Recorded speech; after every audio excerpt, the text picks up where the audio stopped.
The second night was worse. After what Harris told me, I decided to be extra careful.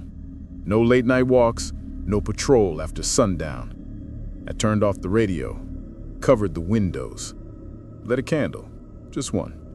The soft kind of light that made shadows dance but didn't feel too harsh. I sat in the corner of the cabin, near the door, with the Ranger's journal in my lap. The one I found under the floorboard. I couldn't stop reading it, even though it made my skin crawl. I felt like the pages were watching me too. Around 11:45 p.m., I turned off all the lights and sat still. Not sleeping, just waiting. I tried not to think, just listened. The forest outside was silent again. No bugs, no wind, just that awful, thick quiet, like the trees had plugged the world's ears. At 12:03 p.m., it happened. Soft at first, like breath through leaves, then clearer. A voice. "Are you still there?" I sat up straight. My body went cold. The voice was going from just beyond the front door, close, right at the steps. It was a woman's voice, calm, familiar. Then it said again, "Are you still there?" Only this time, it sounded like my mother. My throat tightened. My mom died 3 years ago. She used to say that to me all the time on the phone when I got quiet. "Are you still there?" Just like that. The tone, the softness, the pause between words. It was exactly right. I told myself, it's not real. Don't speak. Don't say anything. But my chest ached. My eyes burned. I whispered, "Mom?" I didn't even think. It just came out. That one word. Silence followed. Then the voice replied, "Found you." Everything in me locked up. My skin felt like it didn't belong to me anymore. I scrambled away from the door. My heart pounded like it was trying to tear through my ribs. Nothing else came after that, just more silence. But now it was a different kind of silence. Not just watching, waiting. I stayed up the rest of the night, sat in the bathroom with the door locked, flashlight in one hand, the flare gun in the other. When morning came, I opened the door and peeked outside. That's when I saw them. Deer. 4 of them. Dead. Arranged in a perfect half circle in front of the cabin. They were fresh. No blood trail, no bite marks. Their eyes were still open, all of them facing my door. Like they had been placed there. Like someone, or something, wanted me to see. In the center of the dirt, written out in sticks and pine needles, were 2 words. Speak again. I backed away, slammed the door, and threw up in the sink. I didn't know what to do. I didn't have cell signal. The satellite phone at HQ only worked during the day. I was too far out for anyone to hear me scream. So, I did the only thing I could think of. I started preparing. That afternoon, I boarded up the windows with leftover planks I found behind the cabin. I checked all the locks on the doors, twice. Then I unplugged the radio. I remember what the notebook said. They remember your voice. Once you speak, they keep coming. I wasn't going to let that happen again. I dug through the supply closet and found earplugs. Not strong ones, but better than nothing. I also pulled the mattress away from the bed frame and set it up against the door, just in case. Night came fast. I didn't light any candles this time. I sat in the dark with my flashlight pointed at the floor, afraid to draw attention. I covered my mouth with both hands. Midnight hit. I waited. Nothing came at first. No footsteps, no knocking. But then, a faint whisper from behind the boarded window. "Why did you stop talking?" Same voice, my mother's, soft, warm, wrong. I didn't answer. The voice came again from a different wall this time. "Don't you want to see me?" Still, I said nothing. Then from the back of the cabin, "I'm cold out here." It wasn't just the voice anymore. There were small tapping sounds now, like fingers across the wood, slow, careful, curious. The voice changed tones, sounded like someone else, my best friend from high school, then a teacher I remembered, then someone I didn't recognize at all. All saying things like, "We can help you. You called us. You belong to the woods now." I shoved the earplugs in and tried to breathe slow, tried not to move. Eventually, the whispers stopped.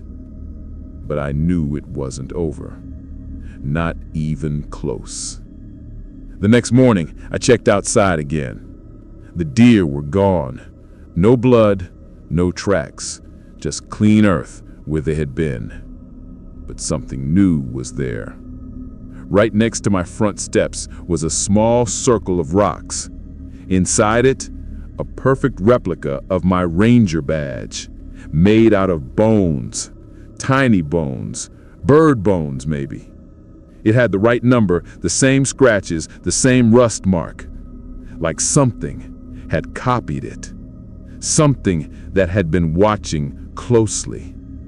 That afternoon, I took the radio, unplugged it, and locked it in the shed behind the cabin. I wasn't taking chances. I started keeping the journal on me at all times, just in case I needed to remind myself what not to do. I also put duct tape over my mouth before midnight. I didn't trust myself not to speak again. It was only the second night, and already I'd broken the rule. I spoke, and now they know my voice. The third day was when everything started to get worse. I barely slept after what happened the night before. Every time I closed my eyes, I saw those deer, still, silent, staring at my cabin. I kept hearing that whisper over and over again in my head. "Found you." It made my skin crawl. When the sun finally came up, I pulled the tape off my mouth, rinsed the dry blood from my cracked lips, and tried to focus on work. Maybe if I stuck to my ranger duties, I'd feel normal again. Maybe it would all start to make sense. It didn't. That morning, a report came in through the emergency radio at HQ. 2 hikers were missing. They had entered the forest 2 days earlier and were supposed to check out yesterday. No word from them. The car was still parked by the main trail. I was assigned to go look. The area they were last seen in? Whisper Hollow. I'd seen it on the map, a deep part of the forest, north of my cabin, just past a dried-up stream bed.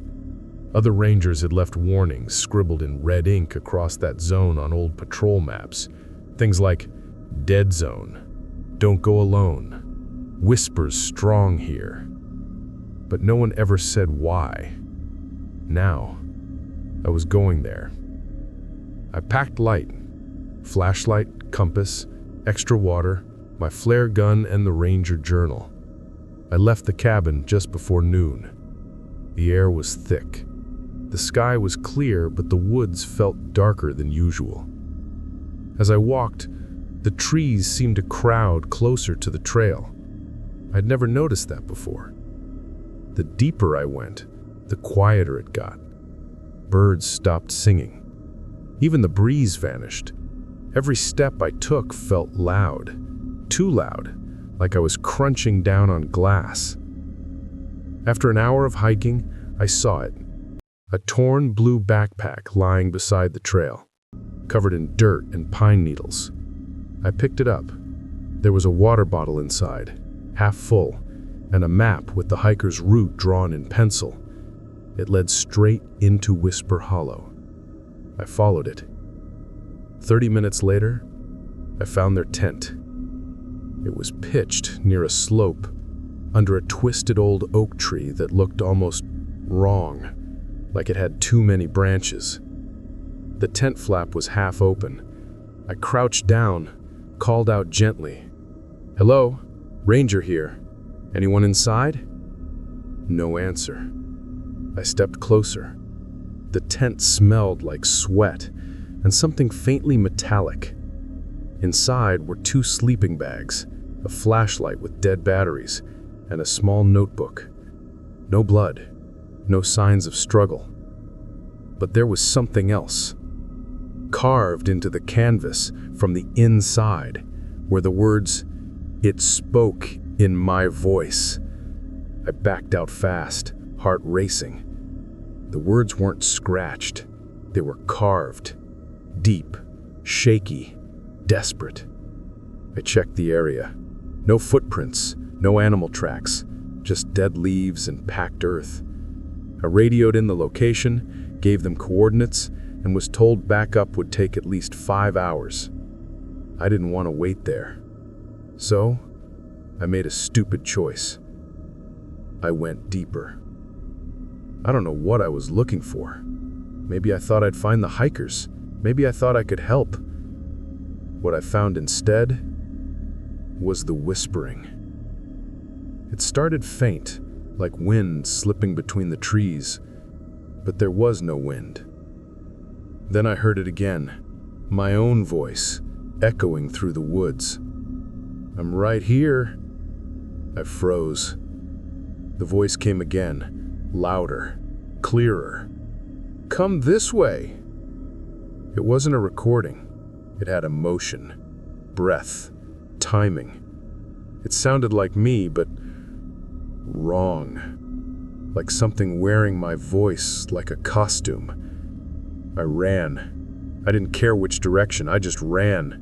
Branches tore at my arms, my legs ached.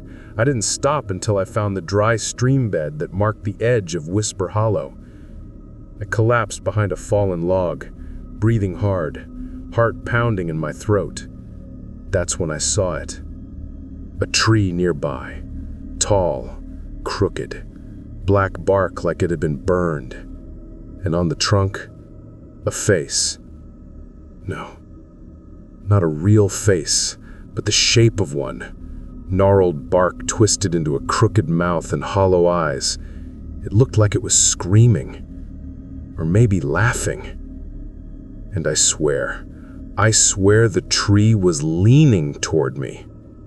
Not bent, leaning. I scrambled to my feet and ran back toward the trail. The whispers followed me all the way to the edge of my patrol zone. That night, I couldn't eat. I sat on the cabin floor, flashlight pointed at the door, the duct tape ready. I didn't even try to sleep. Around midnight, the whispers returned. But they didn't use my mother's voice this time. They used mine. It came from outside, soft and playful. "Hey, it's me! Open up! I need help!" Then from the back window, "Don't be scared. You know me. I'm you." And from the vents, "Let me in. I'm cold." I stayed silent, didn't move. My throat burned, but I didn't speak. Eventually, the voices faded. But in the morning, when I opened the door, I saw something waiting for me. My own boot prints, leading from the woods up to my door. Only I hadn't been outside. Something else had. Something that sounded like me. Something that wanted to come in.